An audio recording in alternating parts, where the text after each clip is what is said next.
Hey everybody, welcome to the Power of Peace podcast. Thank you for tuning in. This show has kind of evolved. I always said that our family was like a reality TV show, and here we go. You know, so I've got my faithful wife sidekick, little Poncho here.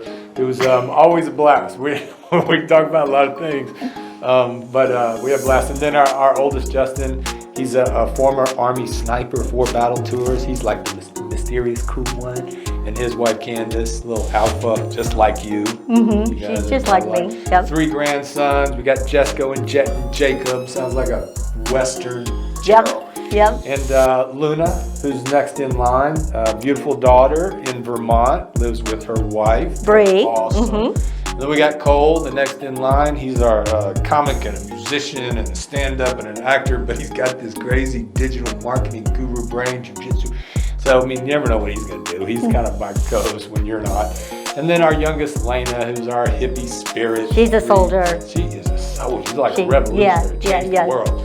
So proud of her. So between all of that, you don't know what you're going to get. So, but we have a blast and talk about powerful, gripping things. Yeah, we do. We talk about things that really matter.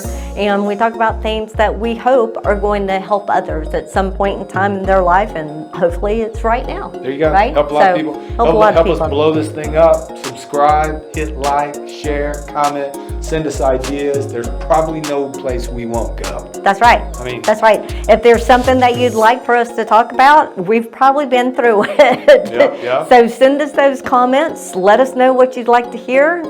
We'll let you know whether we've been through it or not and how we made it out to the other side. That's right. And every now and then when she gets a little bit crazy, it's easy. All I've got to do is do this right here, and then I'll do the rest. All right. Peace out. Come join us. What's up, everybody? Kit Cummings. Welcome to the Power of Peace podcast. And I'm excited today. We've got a show that we've been talking about for a minute, and it's finally time. We've got my son Cole, who's become kind of a regular fixture on the show. Don't ever have a clue what he's going to say. And this is my good friend, brother, confidant, consigliere, mentor, advisor, consultant. Just a good guy. Dr. Gary Burke.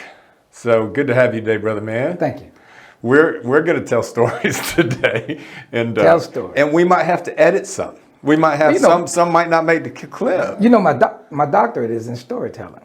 Oh, that is right. That's right. From the McAfee School of Theology. At Mercer University. Which is a big deal nationally, man. Yes, sir. So, well, let's just talk about, we go back to 2008, 9, maybe something like that. And I happened to show up at a church downtown Atlanta that you were a part of. And you decided to come and see me. Tell me about that. Well, first, let me give you a little bit more. Gary and I, met, became fast friends. We're part of the same church. I started doing some prison ministry. I went to Gary, said, here's what we're doing. We became partners. We ended up going to, I have no idea, 50 prisons across the country, something. Easy. And we were just on the road all over the streets of America, going into prisons and having a journey. I mean, and it was one of the most beautiful seasons of my life, and we got to be very, very, very close. I mean, we got enough information to burn each other down. Absolutely. Just cancel. So anyway, but just tell them how we met. Great to have you on the show. Absolutely. So, part of the Churches of Christ. But what happened is, the 4 horsemen came. They call themselves the 4 horsemen, right? I don't think I started that. I do not think that was me. No, who really started? Scott Kirkpatrick started it. Well, I might have encouraged it. You encouraged it. You definitely encouraged it. So you had Scott Kirkpatrick, Mike Pope, Ben Barnett, and Kit. And I had been around Ben for years at this time. I came around in like 1998. So you're talking 2000, probably 2006, 2007, actually. Got you. And at the time, they would call themselves the 4 horsemen. So all of a sudden, you got this white guy in town. It's like, not a lot of brothers that look like me down there. Not a lot. Right? It's a couple, but not a lot. We know the ones that was there. So I was just kind of curious, and I told one of my partners, I said, hey, Ron Barnes, we need to go see what this white boy wants. Keep coming down here talking about he gonna be the preacher down here. Oh, boy. So they gonna pay him a salary. So anyway, we kind of met, had lunch, sat, talked, and we cut straight to it and just Didn't said, hey, even, yeah. What you want? What you doing down here? What you doing I'm like, down here? thank you for What's the up? warm welcome. Which is how it should be. You know, let's cut the fluff. What's up? Yeah. I'm busy. I got a lot of stuff to do. Absolutely. And he's looking out for the church, obviously. 'Cause, Absolutely, You know, absolutely. Yeah. Just trying to figure out, what's your angle? Because I got my wife, my daughters, my family, friends there. So I'm just trying to see what the angle is. People always come with angles when it comes down to, nice people in churches and stuff. So after the conversation, man, we became pretty cool. And actually, the first speaking gig we did together, you probably forgot. We were at a private school down in Fayetteville. You had the blue truck, and we drove down. Yeah. Boy, that was a strange time in my life. I know it was. Whoa. You were just coming back off of your big high. Yeah, I was. Yeah, you Yeah, were I just think so. coming back I think up so. down Yeah. and just kind of figuring some things out. And we went and did a little speaking gig in Fayetteville, and he was like, "You did okay today." I said, "Well, I'm not too bad. I'm not the worst that can be out here." So anyway, we just kind of formed it from there, and then all of a sudden you got this, wild hair in your butt that you wanted to go into prisons because you went in with Kairos and it intrigued you. Yeah, it's true. And that was just a cool little season. And shout out to Ben. Ben gave me a shot. Absolutely. Absolutely. Anybody that's watched podcasts knows that I kind of had a fall from grace and had to figure my way back. And Ben was the guy that gave me a shot. And that's how I met you. Yep. And I love Ben. And, but anyway, it was perfect timing because right about the time, here's what it was, is I didn't know what I was going to do. I had said, I ain't going to preach anymore. When it got burned down, I was like, no, I'm not doing that anymore. And so Ben was the one that brought me in and said, you're not done yet. And I said, well, what do you want me to do? Like, what am I going to do? Lead the marrieds? I don't think so. I'm not leading the youth. I mean, it's Lead like the white guys. Yeah. Lead all the white I'll lead people the in white the church. ministry. Me and All eight of them. and what was there about 750 in the church? 750, right? Yeah. And so I was like, what do I do? And he said, and I quote, he said, we want you to go out into the world and find out what God is up to and come back and tell us. And I said, you're going to pay me for that? Yeah. And he said, Gig of all time. And exactly, because I'm looking for my place anyway. And Absolutely. I just thank Ben because that was like divine. I said, where in the world did that come from? He said, a professor said it in one of my classes. And he just kind of changed my life.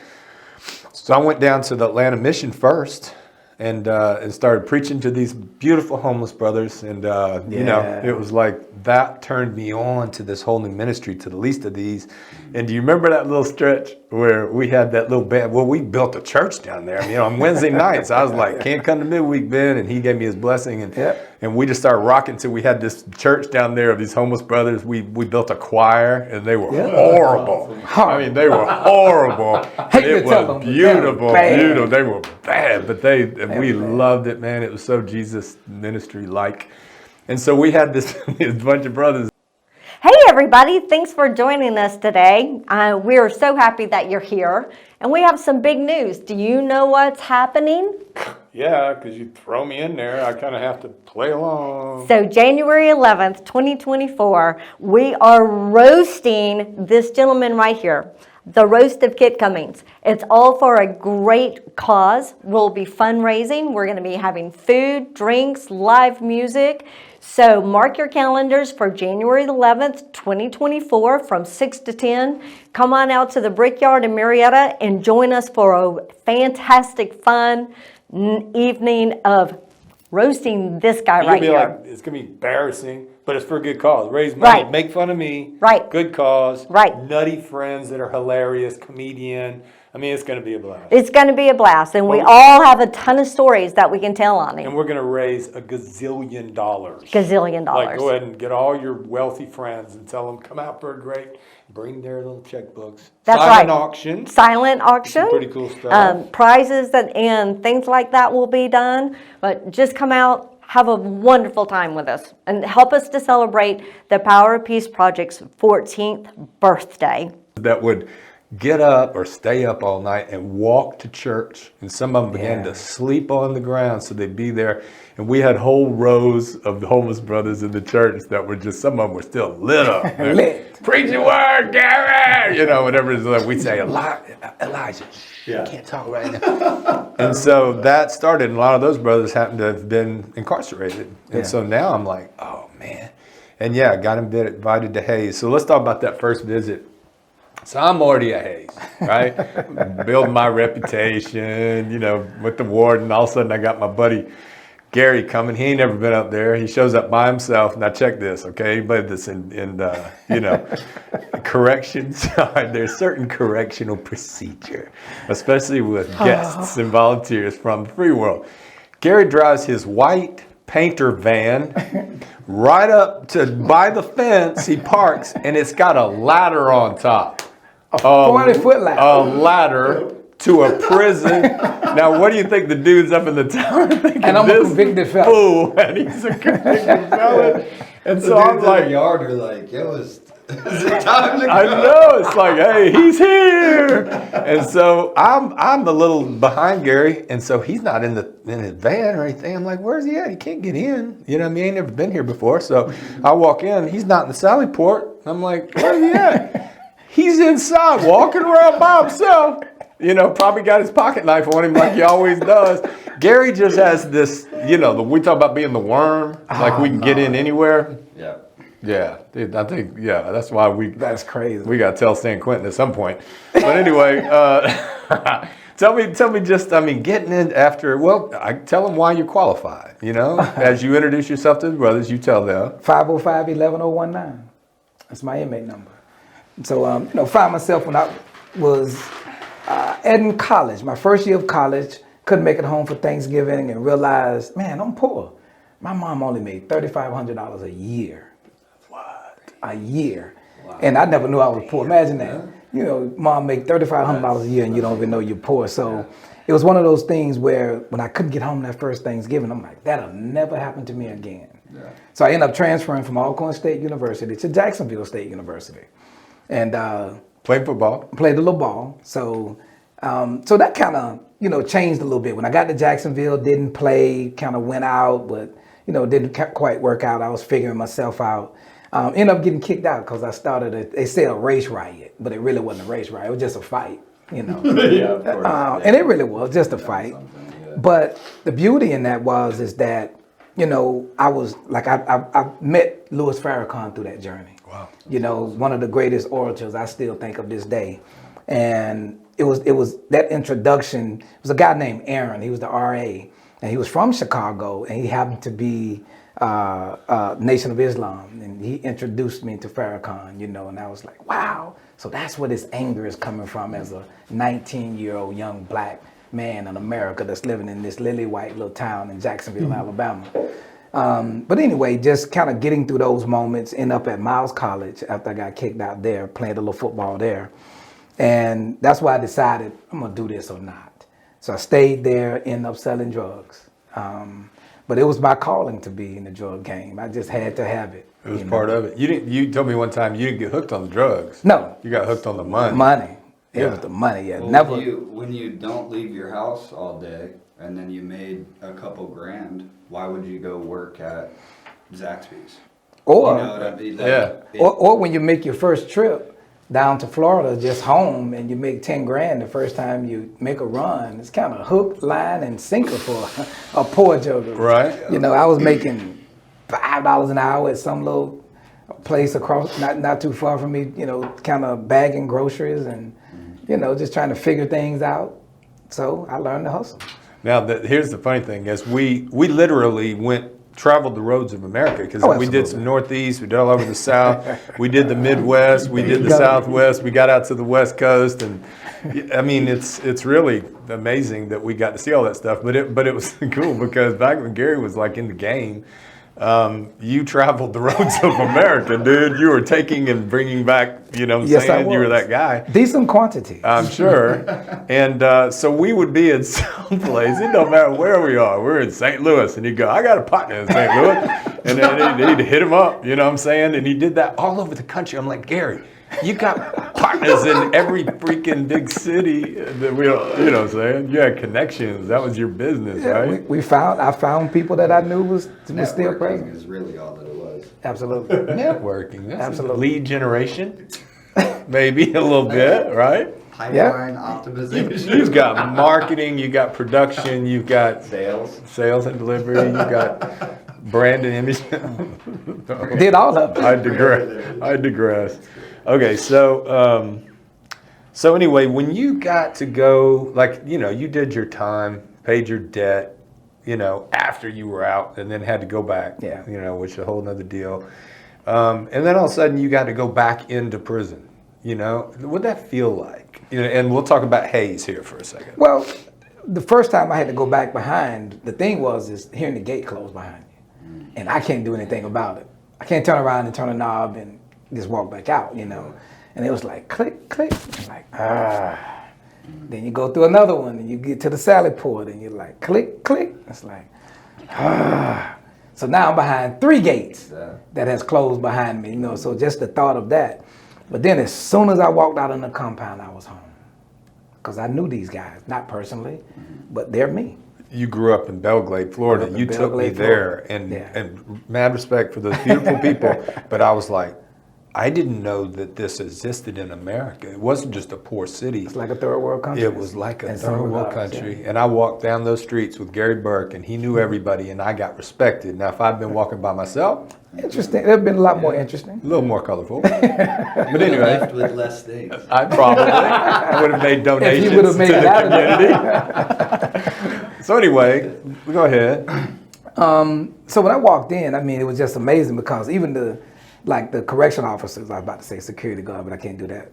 But the correction officers, you know, they just let me in. And I just told them, this is where I'm going, this is what I'm going to do. And I just walked in. And happened to get kind of stuck on the outside of the next gate and couldn't go any farther. So it was like one of those things where you're sitting there, it's like, okay, so I just hung out there until somebody came and got me. So he finally walked up and like, man, what are you doing out here? I went and asked somebody, I said, you guys seen a guy, da-da-da-da-da? And they're like, Gary? Oh, he's already down there in the gym. And I'm like, that is not easy. Here, got a book. He's gone. I got a question for you though. I want to talk about like the difference between the receptiveness of walking into a prison between the both of you. So you have someone that has the energy and experience of already being there. Yeah. Which just from an objective standpoint, I feel like the confidence and energy is completely different from what you experience because he knows what it's like, right? I feel like you radiate that as far as seeing someone coming in. You're like, oh, this guy, I can feel it. Yep. He knows what's up. Yep. As opposed to you walking in where it's got to be the complete opposite. Yeah. Is who is this white guy with sleeves and tattoos coming and Didn't have any then. No, Didn't have that's any. right. I was coming out He of, was straight laced at the time, man. and I was coming straight out of mortgage banking You know? onto the chain gang, right? Boy, funny to But that's a great point, is like, and that's what makes us a dynamic duo, because I was trying to think about it. Look at singing duos or comedy duos or business icons or whatever. You don't see a black guy and a white guy partnered. I mean, very rarely, and walking through a prison, it definitely stands out.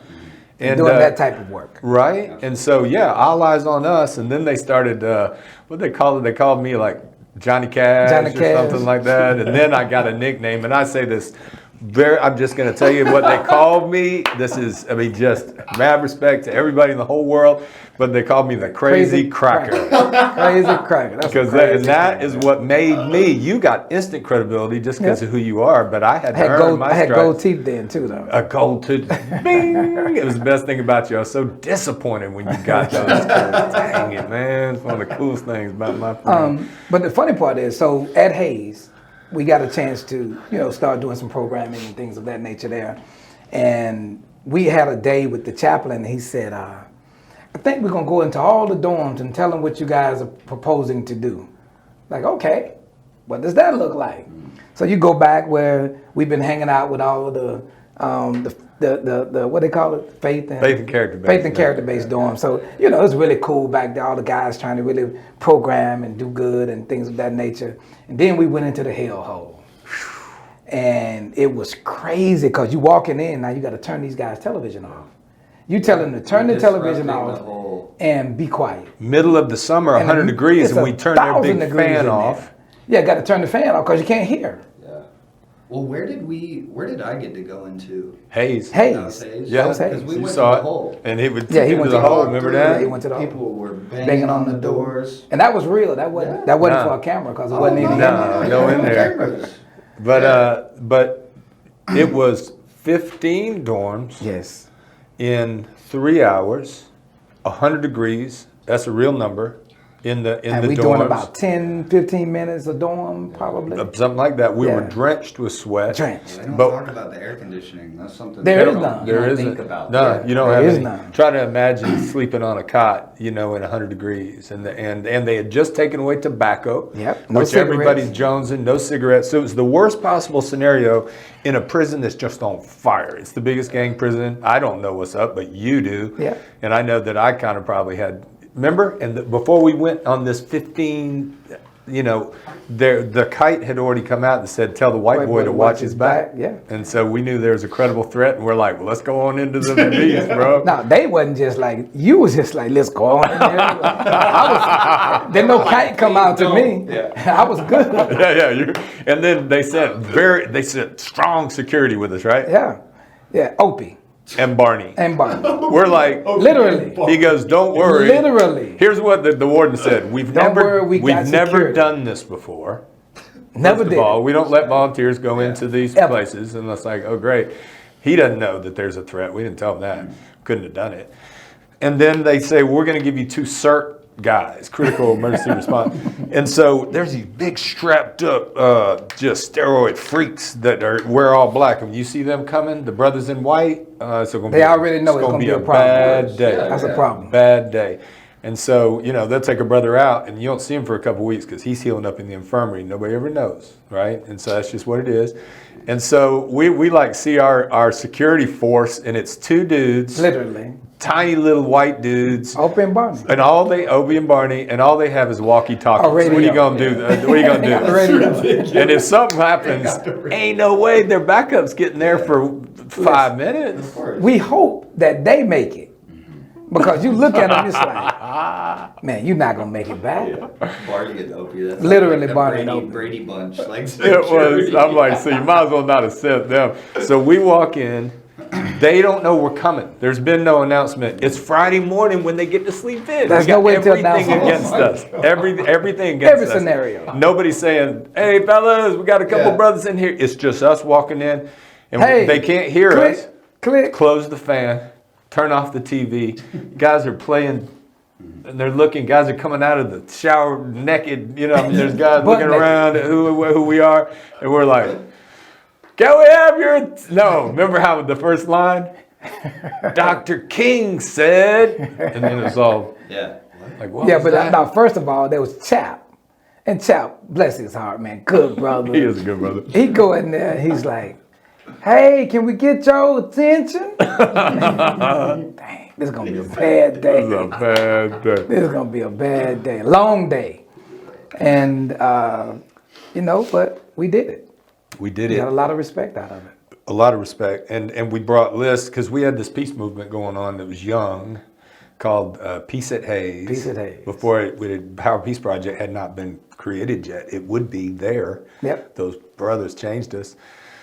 And we took sign-up sheets, and we went and got in front of 1,200 brothers in one day, and in their dorms. And by the time we left, there was 350 names on the list that wanted to be a part of it. We got applause in some places. We got dead silence. Don't you get. And one time, I remember that one, it was only about 3 in, okay? So it's not like it happened at the end, but this was our reception. I think we got a decent reception in one because it's probably SB's dorm or whatever, Andre. And so anyway, I'm preaching, and all of a sudden coming up behind me is a brother, and he gets right here. Literally. And he said, you better get that shit out of here, white boy. Yeah. Just like that. And I was like, well, here's a moment. Here's a moment. And we just kept rolling, and we got, the Crazy Cracker was born that day, and you were my credibility, always were. And we would be a dynamic duo. So we started this thing, and maybe, well, we'll tell them what happened to Hayes a little bit, but on our tour, we would go to all these prisons, and we had a van and a hip hop group with us, and we had some of the best times. The Gideon crew. The Gideon crew. I got a question for you. Yeah. So obviously y'all have both preached in your life. Interesting. Still currently. Yeah. Yeah. Right? Yeah. But that's in front of a church.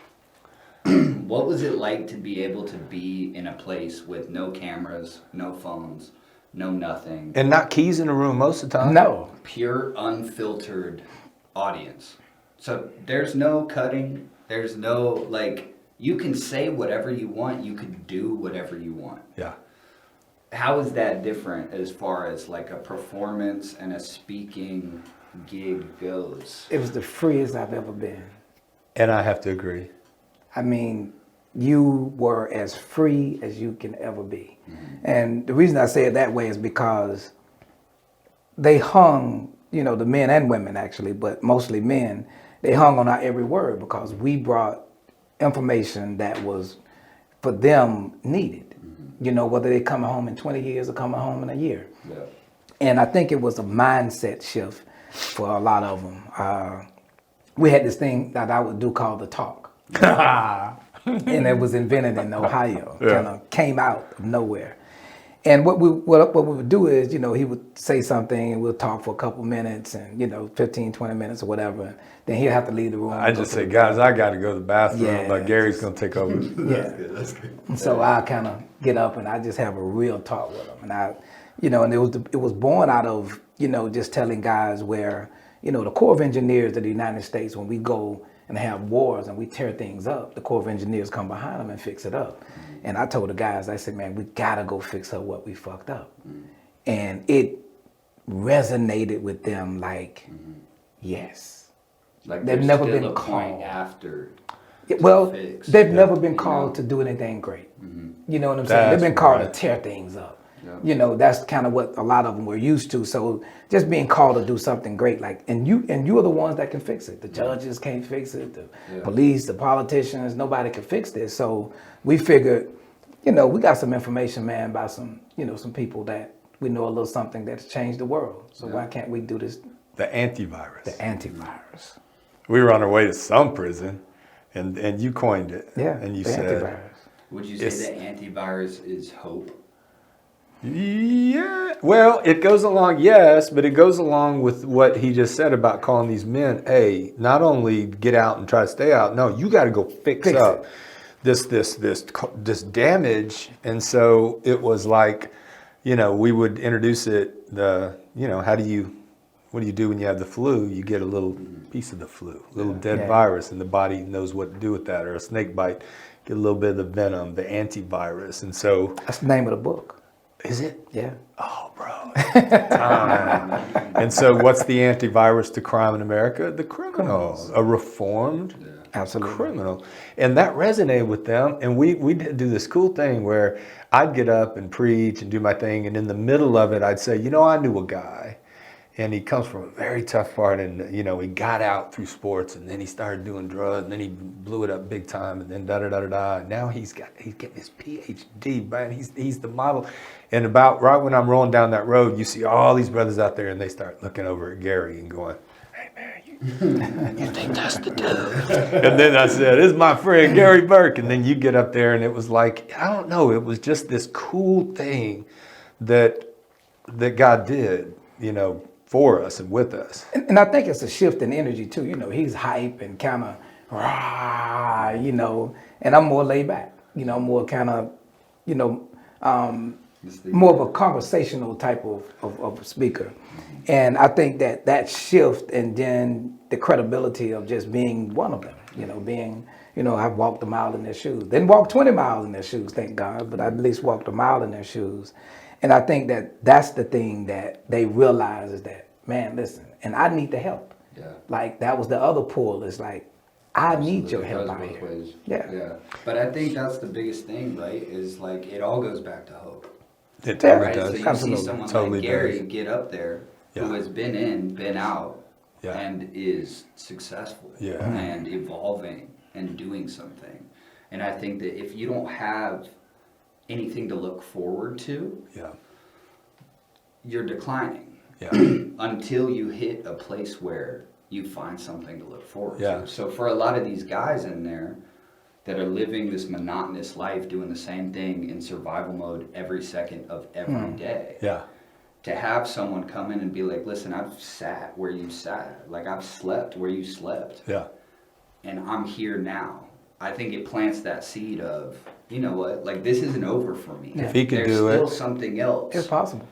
Yeah. And you used to say something like that. It was like, I'm going to go Basically, be the example that until you can until join you me can out come here, home. something like Yeah, that. There's I a way go do you the work said until it. you can come home and join me. Yeah, and it gave them hope. Yeah. And we still I get hit Every up so all the often. time. Every so often. I'm out, They bro. get a- And this is like, where'd you do your time? Oh, bro, I was in blah, blah, blah. And it's like, oh, man, love you, bro. Yeah. You said that we could help. I mean, I'm like, wow. Yeah. I haven't told you this story. I know I've told you this story, but it was definitely in a period where we weren't talking that Yeah. much. Which was a is weird, funny. short little period of our lives. Well, what's funny is, you know, there's a lot of destruction that comes in that period, but there's a lot of like connectedness to source where things Right. like happen that seem magical or fake, which only elevates Yeah. the process, right? But I remember I rode my bike on the Beltline to Piedmont Park, and it was 6 a.m. I wanted to get there to watch the sunrise. And so I'm sitting in the middle of the big field, crisscross applesauce with my shirt off, sweating, and I'm watching the sunrise. And I see this homeless guy approaching me. And, you know, he walks up, really cool energy. I feel safe around this guy. Right. And he starts telling me the story. You know, he's giving me the spiel, right? And he said that he just got out. And I said, where did you do time? And he said, I was up in Michigan. And I said, no way, like, random, but do you know the Power Peace Project? And he said, yeah.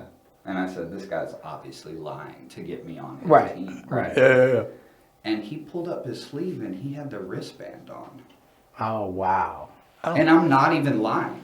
I said, what do you need today? That is And crazy. he said, Wow. I need to get back up north because it was about to be Christmas. Yeah. He said, I want to be with my family. I Oh, can't wow. pay for a bus ticket.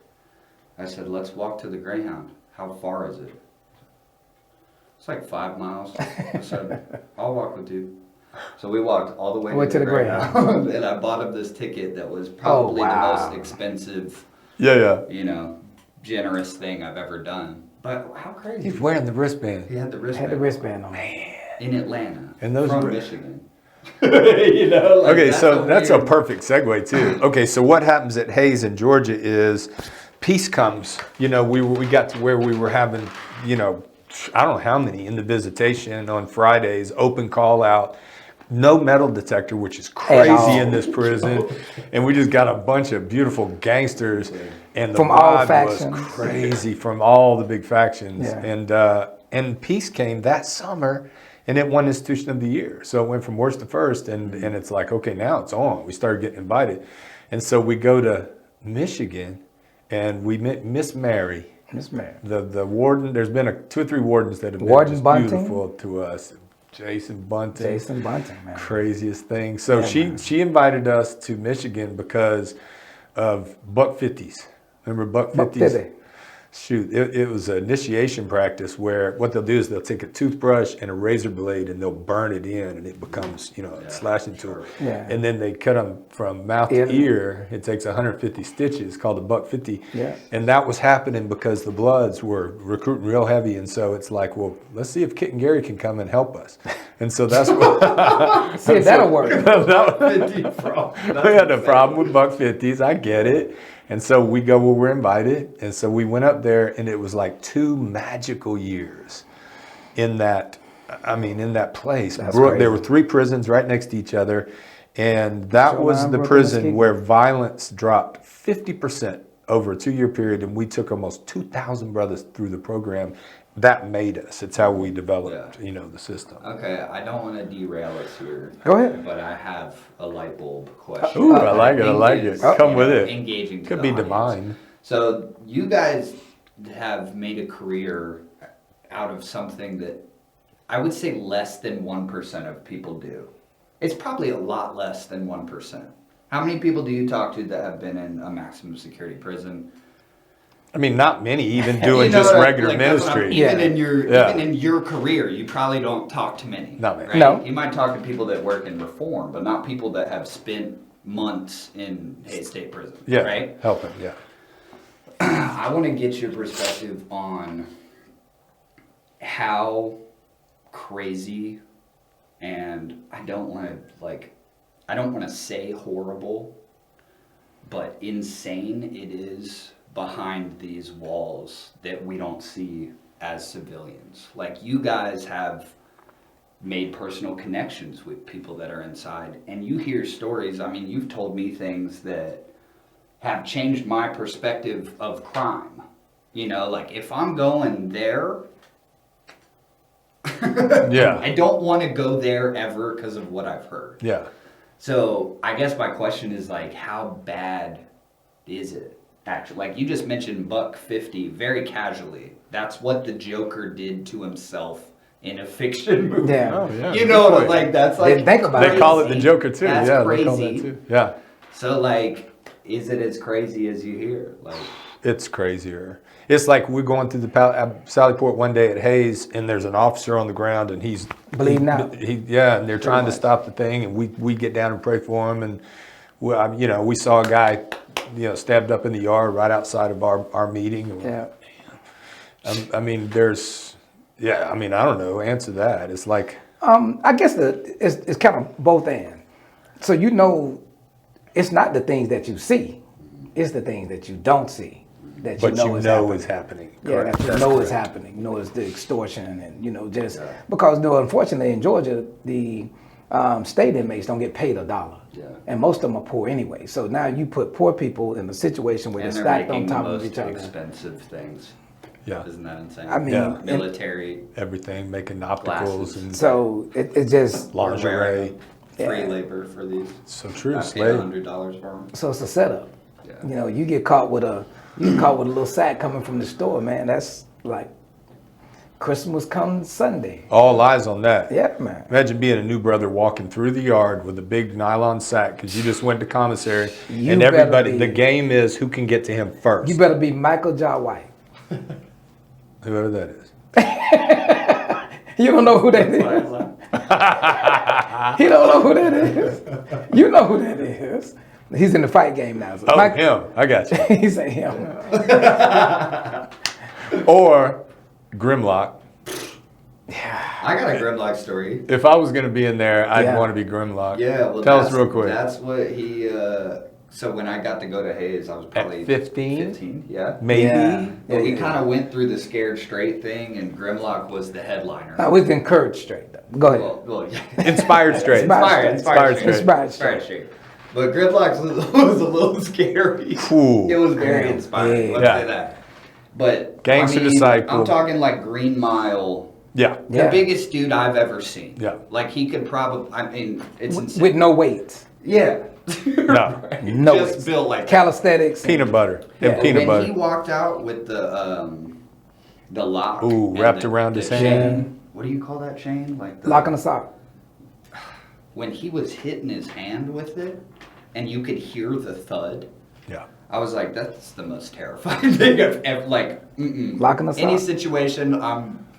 Yeah. It's like guys, they remember Miami? Oh yeah, my guy. Miami loved that dude. He's a GD. He'd been down 30, so now he's He been was down 31 45. years, man. I mean, he's in his 40 years in. Yeah, he's about 40. And he was like our self-appointed bodyguard. 40 some in. Yeah. He'd sit right on the corner at our meetings and make sure that we were cool. You didn't see him coming. Was the amazing. He wasn't Grimlock. He was kind of a heavy-set brother, real dark, never talked much, but Yeah, didn't have a bad lot as you to want to say. be. There's a brother sitting on the tier doing something he shouldn't have been doing in front of everybody. Miami didn't go walked by well. him and said, "Stop." And then he walked down, did his thing, came back up. The guy hadn't stopped, so he said, all right. He went in, grabbed a little tool. Shanked them up. Yep. So, I mean, it's just like there's rules to the game. And so, anyway, about Miami, you remember that day, Day. We asked Day to share. I mean, just a soldier. He's like, if you want to go to war, you want Day. He was a blood. He was doing 4 life sentences. He ain't going home. And so he would never talk. We would get gang leaders to come and share. And the rules were try to keep profanity down, no gang references, don't call anybody out, and it's got to be solution oriented. Yeah. And believe it or not, heavy guys got up and started talking, and that's what spread the movement so fast. So Day said, I got something to say. And we're like, all right, Uh-oh. give him the mic. And so he gets up there, and it's packed, remember? Yeah. And Day gets up there, and he rests his elbows on the little podium we had up there, and he gets real quiet, and you could hear a pin drop in the room. And a tear. He had 4 teardrop tattoos. Yeah. Okay. And it started to fall over his thing. He didn't cry, but there was tears coming. And he said, I'm tired. Yeah. And it was real quiet. He said, I'm tired. He said, I got a lady out there that I love, and I won't ever be able to be with her. Yeah, I got 4 bills. I'm not coming home. And he said, I'm just tired. And then he said, I've become something I never wanted to be. And I'm like, that is just a line. Miami's sitting right up front. He's a blood. Miami's a GD. All of a sudden, Miami stands up, and everybody's like, uh-oh. Yeah. And as he heads toward the podium, he reaches into his pocket. Okay, now everybody's It's on gonna alert. get bad. This is going to be bad. It's going to get bad. And he gets up there, and Miami turns, and he reaches in his pocket, and he pulls out a tissue, and he gives it to Day. And they do the gangster hug, and it erupts. Everybody, it wasn't like, what's he doing? It was like, they're like, yeah. Yeah. I remember you had to take measures in your own hand one day, man. Yeah, that when was the a bad guy thing. started coming up. That was a bad. Was I up there and he's coming at me? No. What was it? What happened? There was some faction going on with some of the, brothers on the yard or whatever, different factions or whatever. And one of the guys got up to talk. We would let him get up and kind of share. Well, this was his first time ever coming in. So he got his little crew with him, and some other guys had some crews with them, and you can tell that this was a different day. It was a little tension in the room. And so all of a sudden, we sitting there, and it's like, that's not good.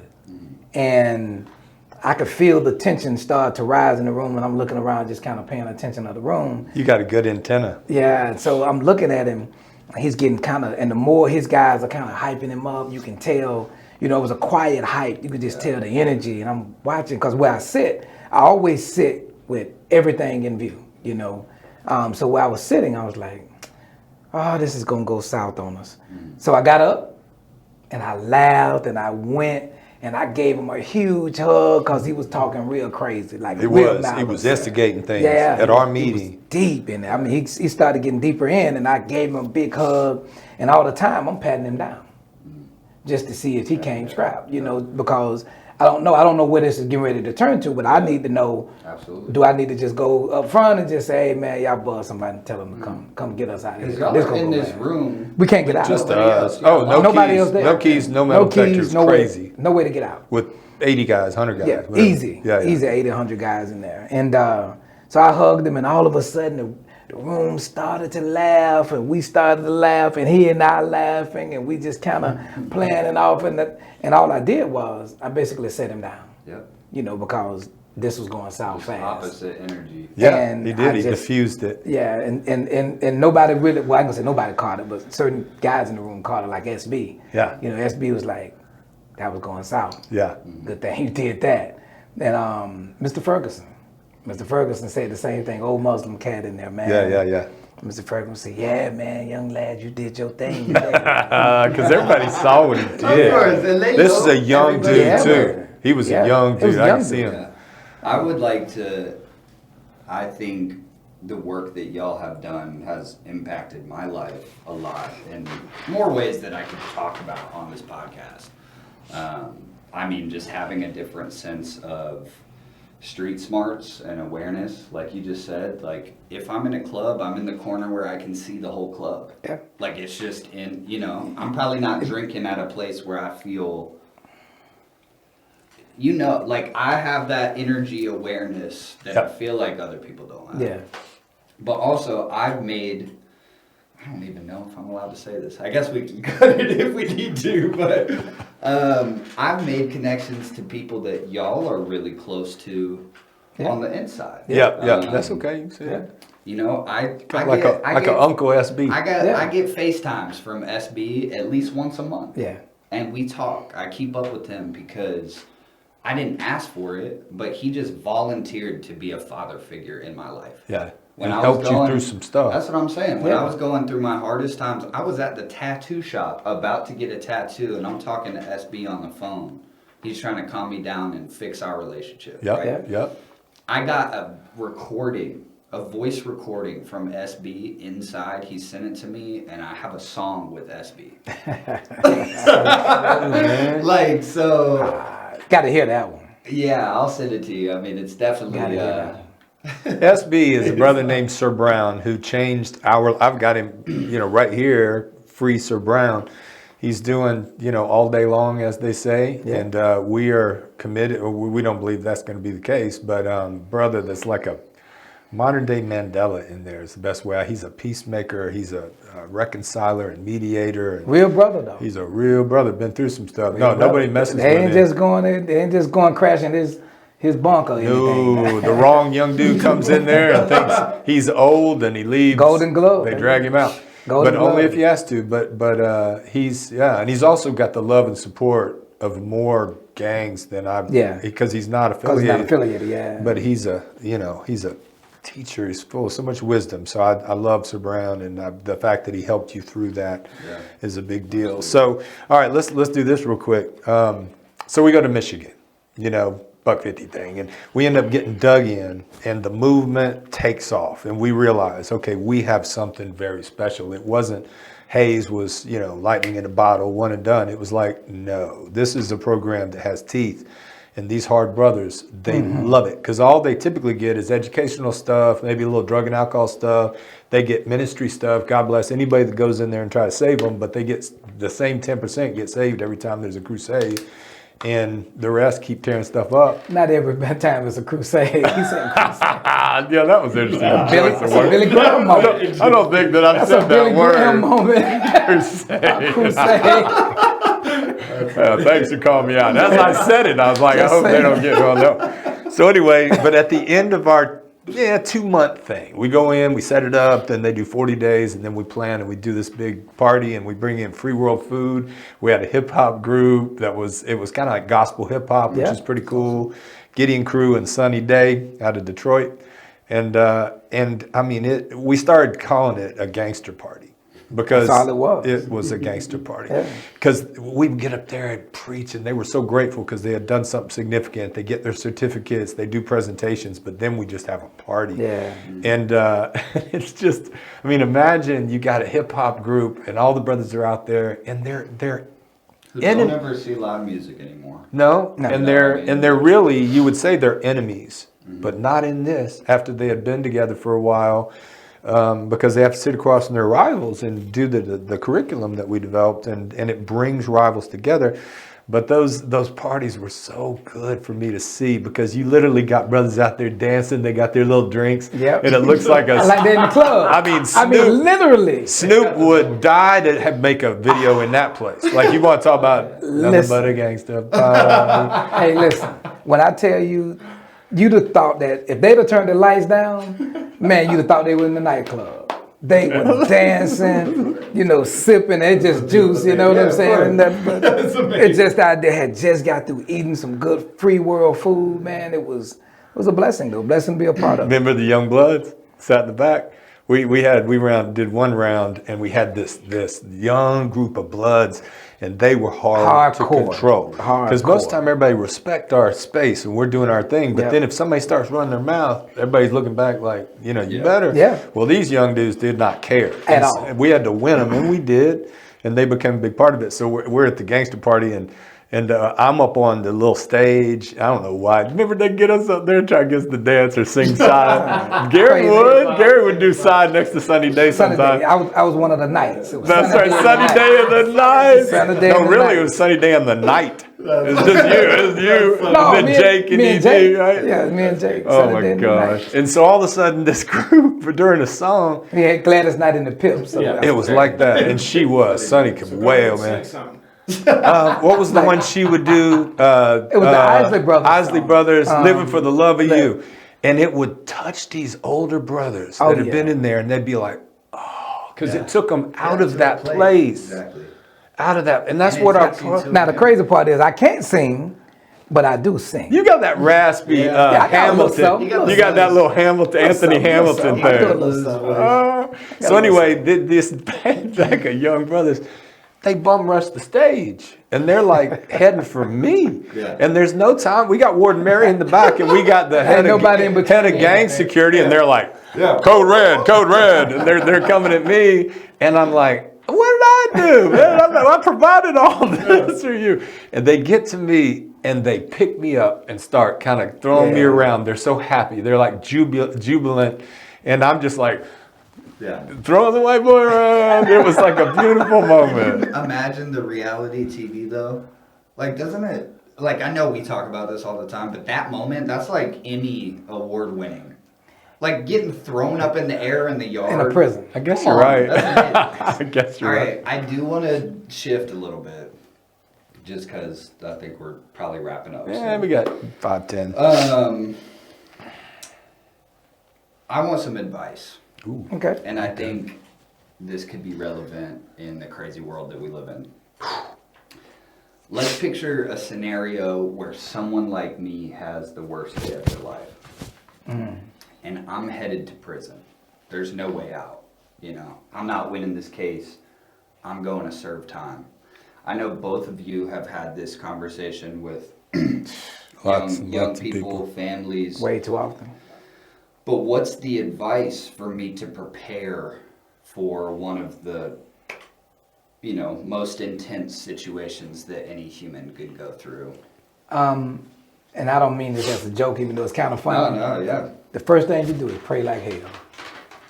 I mean, really, that's where you start. You pray like hell because you have to center yourself in order to know who you're going to be in this space. Yeah. It'll change your life. I mean, you can become something you're not. Yeah. You can end up in a space where you don't want to be that way, but you end up. You have to. I don't have a choice. Yeah. So I think that's the first place you start, and then I think what you do is you figure out how can I make amends with what I've done, because that's where the healing process starts. So until you start making amends with what you've done, even going there, it's going to be hectic enough. Yeah. Just the process, all of the processes that you got to do to get through it. And then I think that once you figure out, okay, this is where I sit in this one. I think God will protect you in that regard. I think He'll send you to the right place. I think you'll end up around the right people, the right administration, to be enough to get you through whatever process that worst day in your life, had for you. So I think it's that type of returning to yourself, returning to the core of yourself, so that you can be rooted in who you are. If you got to die for it, you just got to die for it. But at least you know who you are. And I think that's the biggest thing is, man, you got to pray like hell and figure out who am I. Yeah. Because if not, it'll change you. Yeah. And all the rules are flip-flops. It's upside down. In there. Because a lot of times I'll get contacted, hey, my son, my brother, my dad, whatever. And sometimes it's church folks. Yeah.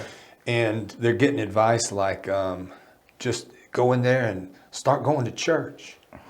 Find you some guys that are spiritual that you can hang with. And I'm like, don't do that. Don't do that. Don't do that. That's the last. Hey, A lot of- I say pray like hell, but don't just do it in front of. I mean, you have to earn the right to earn the right to to live do it. that kind of life. You just Absolutely. can't come in and show up at church. Bad things happen at church. Sometimes people can get one another, deals are made. all kind of things. Homosexual relationships. Yeah. I mean, there's all kind of things because different dorms get to interact. And so it's like, just let your light shine. Study the Bible with people. Don't do that. Don't do that. You've got to put in years to earn the right to be a spiritual leader in there where everybody respects. Yeah. And so it's like this. And I'm speaking as a guy that's been in a prison 1,000 times, but have never been. changed my clothes. So this comes from You did change your experience. clothes one time, but go ahead. San Quentin. Don't have time to tell all the stories. Let's close that with that one. If we go over, we edit. I don't care. Is that cool, Michael? You good? Okay, so you got me off track with the advice. And so it's like, you're not going to have to practice this, but when you go in there, you got to learn fast. You got to learn the game because it is a game. And you need to absolutely keep to yourself as much as you can. Some people say, mind your own business. You don't have your own business. There's in there. There is. You're packed in the same place with 2,000 guys. Everybody knows what's up. And there's a thing called the convict code and G code, in the free world, whatever, that Gary has taught me so much about. And then the brothers behind the wire, because they're always on me about situational awareness. That's why I always need Gary around, like on Times Square. Times Square, he probably saved my life. From the Black Israelites. The new Black Israelites. Yeah, he sent some after me and Gary. No, not me and Gary. He said not me. No, he sent some after me. If they'd have sent somebody after me and Gary, then I wouldn't have been behind the guy. I'm getting followed by a guy that probably was sent on an errand, and I'm like, where the hell's Gary? And I'm looking around like, I can't believe he's not with me. And I'm like, dang, this guy's tracking me. And Gary's behind him. Gary's right behind him. And so the dude, braces up on me, and I'm like, oh no. And Gary's right behind him, and he's got a little tool. And the guy just kind of backed off and went away. Yeah. Never said a word. No, he was crazy. He was just frustrated. Like, and the crazy thing is, I'm a little guy, right? So, you see me stand next to your dad in pictures and everything. I'm 5'8", he's 6'3", 4, 5, whatever. And this guy was taller, probably a little taller than he was, but lanky, brother, and, a little thicker. And I'm sitting there, I'm walking behind him because I told him, don't go mess with them people. So he had to go up there with his objective ass, you know what I'm saying? There's an objective one. So they called me out. The preacher. They did not call you out. They put a light on me. You stood up there because I told you don't even go over there. I guess I did. Yeah. You're right. You're a big old tall white boy, and you walks up right in the middle of the show. And these are angry brothers of color. Here's one right here. They're holding pictures. This is what they said. Of the dang 911 on fire and saying "Death to America." And I thought it'd be fun to go over and participate. See, when we got off the train, I told him, "Don't mess with them." So the first time we walked by, he wasn't gonna let it go. So later on that night. And they have the prelims out there first, when they first running their little races. It's just the little guys, they ain't doing nothing. But then the big boys come out last. So at the end of the night, camera, lights, they got everything, and they got a big crowd. There's a lot of them, And we literally, you talking about a lot of what's that guy name that you was just saying? Change the way you saw things, hitting his hand in the lock. Oh, Grimlock. Oh, Grimlock. So it's a lot of Grimlocks that's much taller, that's standing there. And I said, don't mess with him. So all of a sudden we're walking. He turns and takes a right-hand turn. And I'm like, did he just stop? He stops in front of him. And as he stops, I'm sitting there saying to myself, this is not going to go well. And as soon as he walks up, he got that little look on his face. You see what they're talking about. I told you, don't listen to what they're talking about. Yeah. Here's one right here. I was talking about the white people, down, to hell with white folks. Yeah. So all of a sudden he said, well, you know what I want? You know what I do for a living? I'm like, there you go. All eyes on me. There we go. So I'm just standing there, I'm listening to all that. I'm like, there it goes. And all of a sudden, he tells them what he does and everything. And it was like, So we found an objective one. So they had names for it. So he said. Yeah, we had names for it. So but I know this. I don't know what he's gonna respond to, but they good. They do what they do. So all of a sudden he turns around and leaves. So we're kind of walking, and all of a sudden I see the same shoes that's kind of next to me for a while. I'm like, man, this shoe's been following me a while. And then I start looking in the glass and the mirrors as we passing by the storefronts and everything. I'm like, damn, it got a trail. So I kind of slowed down and I kind of looked and see, was it 1, 2, however many it was. It was only one.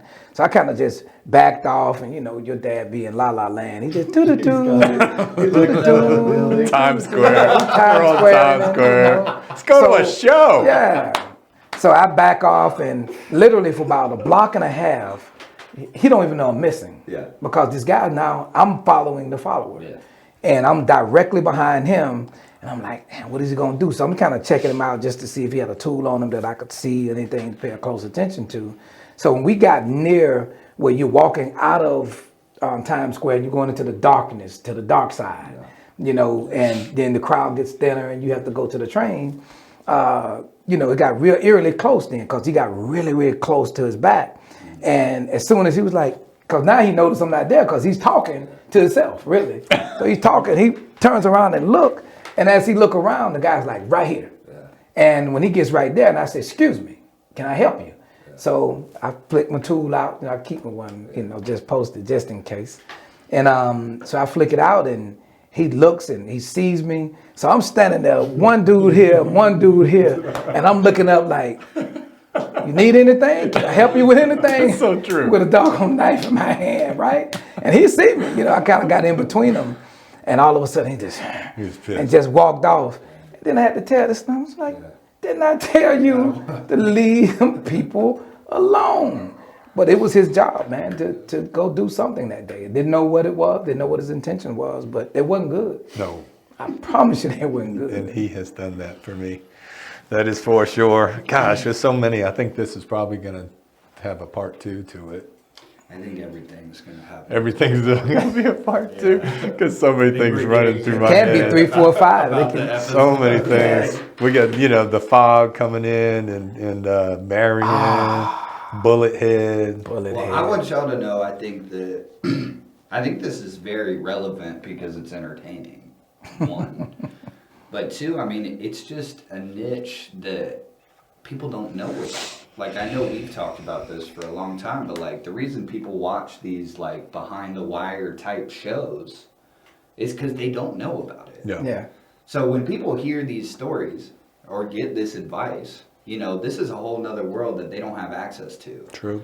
So I think we need to have more of these conversations because it's real stuff, and you guys did crazy, amazing thing. Oh, we ain't even got around. We can't even, we haven't even scratched the surface. No, we haven't even talked about anything. We kind of just set it up. We can tell some stories. But to kind of wrap up, this thing kind of just became what it became, and it's evolved over time to where it's a program in schools, program in the juvenile court, program in the juvenile detention centers, and we partner with police, bring cops and kids together.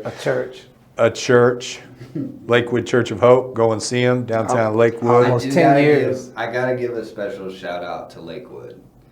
Please do. I was remiss. I don't think I would have the coolness and soul that I have if it weren't for going to a black church in Lakewood for a majority of my teenhood. Yeah. Me and Lena were the only white kids there. I can't think of another one. Yeah, pretty much. And so I'll be having conversations with people will literally ask me how do you know? How do you know about that? Yeah. Hey, we're the church in Lakewood. Got you some cool ones. We're made men. We are made men. But anyway, so it's really become a prevention project, trying to keep kids in school, off the streets, out of jail, grow old. You know what I'm saying? Interrupt and redirect a young generation that's trying to beat the doors down to get into prison. Teach them some conflict resolution skills. That's some mindfulness, some and more importantly, man, how to manage their emotions, some emotional intelligence. It's just one of those things that you have to help them with. And so many of our babies, man, you dealing with a whole world of mental illness, Of course, we know, and untreated and undiagnosed, and man, it is not great. Yeah, it's not great but for a lot of our babies. Antivirus. Go back and help them get out and become a part of the solution. And appreciate the commentary. Appreciate you, Absolutely. saved my life and being my friend and my dog. More than once. Yep, and probably ain't done yet, are we? I hope so. So come back and see us. Hit that subscribe button, share this, comment, like it. There's people out there that probably would enjoy hearing it, and we appreciate the growing group of people that are following our work. And Gary, love you, man. It sounds like we got to have a part 2. At least. Yeah, and thank you for who you've been to my son. Absolutely. Because I've relied on you. pleasure, man. I mean, I'm serious. I'll call you up and say, hey, buddy, I know. I need you. So love you guys. Come back. New episodes drop Mondays at 1 o'clock. Power of Peace. Come back and see us.